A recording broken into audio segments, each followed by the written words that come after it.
For years, the world believed it already understood how this story ended. Two of the most influential voices in hip-hop, taken within months of each other, wrapped in headlines about rivalry, street politics, and a culture spinning out of control. But when you start laying the timeline side by side, something else begins to surface. Details that were once brushed aside start to feel deliberate. Names that were supposed to fade into the background keep showing up in places they shouldn't. And suddenly, the narrative doesn't look like a chain of random events anymore.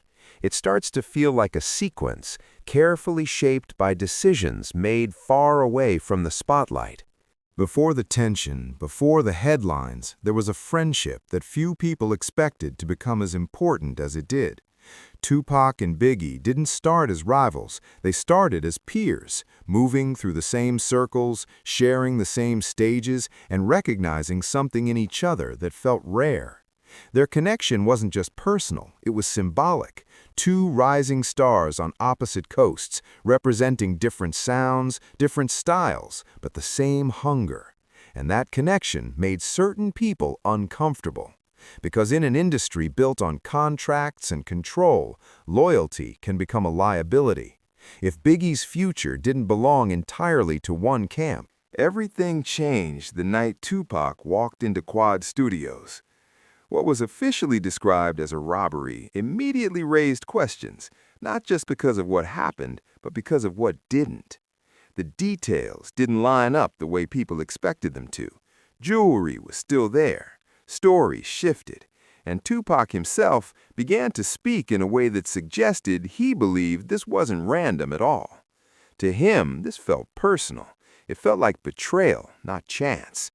His words in interviews carried a mix of anger and restraint, as if years later, when investigators and journalists began pulling old threads back into the light, one name kept returning to the center of the conversation: Puff D. His accounts, given at different times and in different settings, became a focal point for anyone trying to understand what really happened in Las Vegas. Some of his statements pointed toward deals, intermediaries, and promises that were never fulfilled.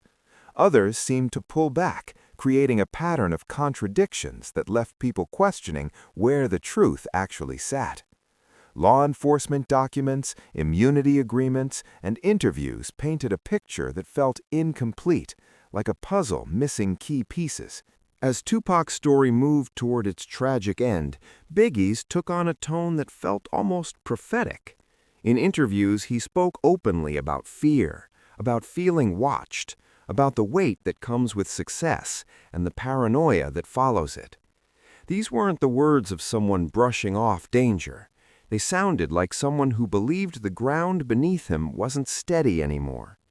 When the decision was made for him to travel to Los Angeles, many around him reportedly felt uneasy. The city wasn't neutral territory. It carried the history of everything that had already happened.